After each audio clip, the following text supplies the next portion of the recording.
Bienvenue, mesdames et messieurs, dans l'invité du jour. L'Union africaine appelle au dialogue inclusif en Centrafrique, mais ce qui préoccupe d'abord le pouvoir centrafricain, c'est la pacification et la reconquête totale du territoire centrafricain. Plusieurs partenariats militaires sont noués dans cette optique, mais ce qui passe mal, c'est la présence supposée ou vraie de mercenaires russes aux côtés des FACA, les forces armées et centrafricaine. Et je reçois pour en parler l'homme de droit et professeur Jean-François Akanji Kombe, par ailleurs président du mouvement citoyen debout et solidaire. Il est mon invité du jour.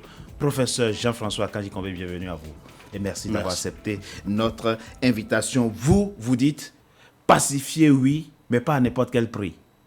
D'abord, je voudrais vous remercier pour l'invitation. En République centrafricaine, nous vivons des circonstances tout à fait particulières où des questions graves se posent, mais où on essaie de bâillonner à coups de menaces, à coups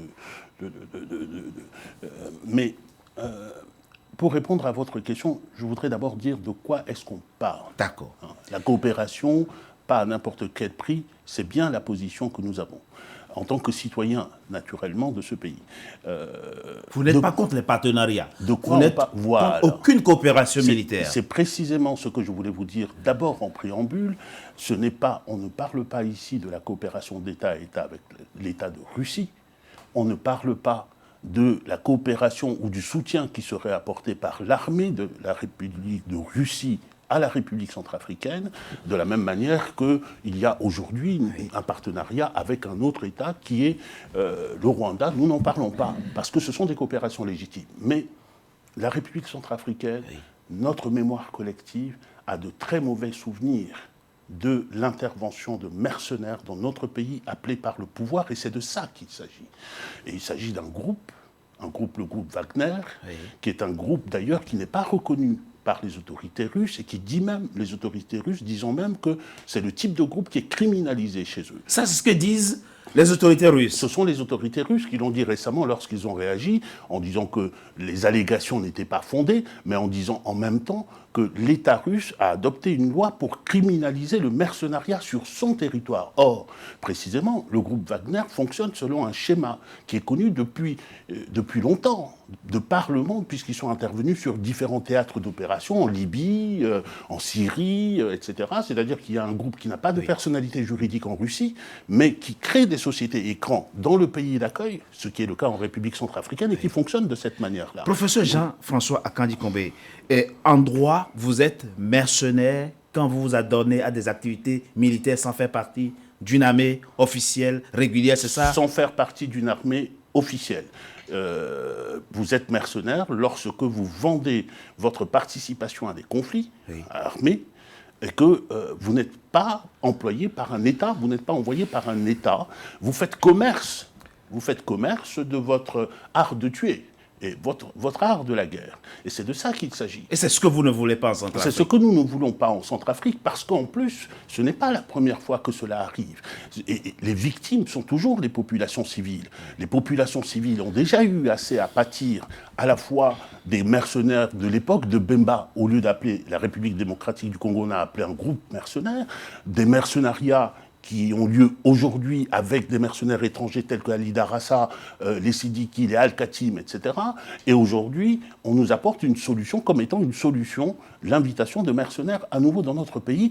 Le pays doit être pacifié. Vous êtes pour ce principe? Le pays doit être pacifié. Les groupes qui sont des groupes nuisibles à la population, des groupes armés, doivent être combattus. Mais nous avons la possibilité, non seulement la possibilité, mais la chance d'avoir des accords de coopération avec des États, dont l'État de Russie d'ailleurs, de coopération militaire, d'État à État. Nous en avons avec un certain nombre d'autres pays, y compris des pays africains, dont le Rwanda, mais aussi l'Angola. Activons ces dispositifs-là. Et puis, je voudrais y ajouter que nous avons des pays environnants. Nous avons affaire à de la violence qui est une violence transfrontalière, qui va du Tchad en Centrafrique et retour, qui va du Soudan en Centrafrique et retour. Et nous avons à construire des dispositifs d'accord et de coopération pratique avec nos États voisins pour pouvoir éradiquer cela. Mais des coopérations d'État à État. D'État à État, dans un cadre légal. Dites-vous, mais nous avons aussi la MINUSCA, professeur Jean-François Akandi Kombe. Quelle compréhension et quel regard portez-vous aujourd'hui sur cette force multidimensionnelle de l'ONU qui est dans votre pays depuis plusieurs années maintenant? Il y a un certain nombre de reproches que nous avons déjà faits en tant que citoyens debout et solidaires à la MINUSCA, qui, de notre point de vue, notamment dans la période d'avant, n'a pas rempli totalement son mandat. Le mandat de la MINUSCA, c'est d'abord un mandat de protection de la population civile. Oui. La MINUSCA fait face à ce mandat, mais nous avons estimé qu'il y avait un certain nombre de manques. Et la MINUSCA, il est vrai, à un moment, notamment à partir de l'accord de Khartoum, a joué un jeu un peu particulier, qui était un jeu de protecteur de ces groupes armés qui écumaient notre pays. Oui. Mais dès lors qu'ils ne venaient pas à Bangui, ça ne gênait personne. On pouvait tuer des Centrafricains à l'extérieur de Bangui, on pouvait les violer, on pouvait les prendre en esclavage, ça ne gênait personne. Mais pour revenir à votre question, la MINUSCA, aujourd'hui, en tant que citoyen, nous souhaitons que notre pays, qui est membre de la communauté internationale, puisse bénéficier du soutien de la communauté internationale, et c'est le sens de la présence de la MINUSCA. En même temps, nous sommes extrêmement vigilants pour que le mandat de la MINUSCA, qui est la protection de la population civile, soit exécuté et soit pleinement exécuté. Et pour finir, lorsque nous évoquons la question du mercenariat, aujourd'hui, nous sommes dans une situation dans notre pays où il faut multiplier les forces et faire en sorte que les forces qui sont sur notre territoire collaborent. Or, la question de la présence des mercenaires de Wagner est en train de fragiliser le pays, puisque, si vous avez bien noté, la MINUSCA s'est retirée de la coalition, le Rwanda ne collabore plus avec ces mercenaires russes. Mais dans le cadre d'une coopération bilatérale avec la Centrafrique, s'il s'agissait de coopération d'État à État, je pense qu'il y aurait beaucoup moins de difficultés à coordonner l'ensemble de ces troupes et à conjuguer leurs forces pour pouvoir libérer notre territoire. L'Union africaine appelle à un dialogue inclusif, un dialogue politique inclusif dans votre pays, mais avant d'évoquer le dialogue, l'accord de Khartoum signé en 2019, avec 14 groupes armés, que reste-t-il de cet accord ? La position, nous sommes obligés de nous en tenir aujourd'hui à la position officielle qui a été exprimée par le président de la République dans un discours solennel qui consiste à dire que l'accord de Khartoum est toujours vivant et que le dialogue va se faire également sur la base de cet accord de Khartoum. J'ai déjà eu l'occasion de dire qu'il résidait dans cette affirmation, dont je me réjouis. Quelques ambiguïtés, nous voudrions qu'on nous explique.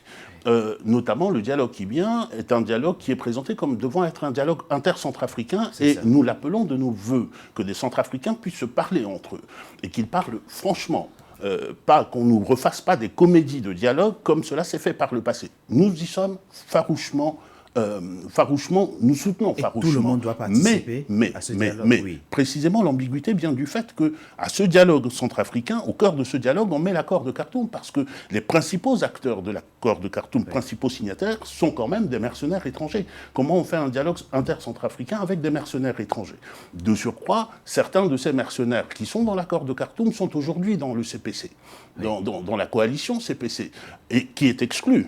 Mais comment on fait avec l'accord de Khartoum, un dialogue intercentrafricain, et avec des acteurs majeurs de l'accord de Khartoum qui seraient exclus? Donc, il s'agit simplement de dire, Monsieur le Président de la République, nous avons besoin en tant que citoyens qu'on nous explique et que nous comprenions dans quel sens.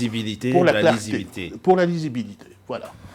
Alors, pour finir, très rapidement, vos prises de position, professeur Jean-François Akandi Kombe, vous valent souvent des reproches. C'était vous-même jusqu'à vous reprocher de vouloir comploter contre le pouvoir centrafricain. Que répondez-vous? Je le vois, je le lis, je le prends avec beaucoup de sérieux et avec beaucoup de gravité, et je dis ici que je suis citoyen centrafricain. Et en tant que citoyen centrafricain, j'ai le droit à la liberté d'expression comme tous mes compatriotes. J'ai le droit de m'exprimer sur la gouvernance de mon pays.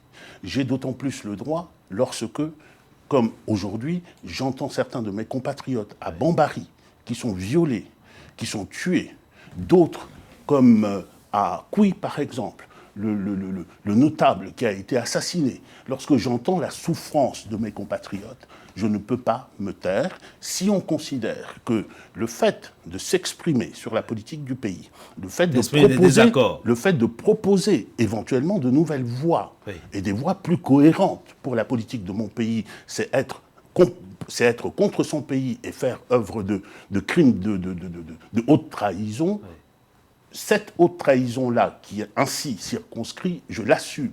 En tant que citoyen, je continuerai à parler, et je continuerai à parler tant que les Centrafricains sur leur sol ne sont pas respectés dans leur dignité, dans leur liberté et dans leur vie.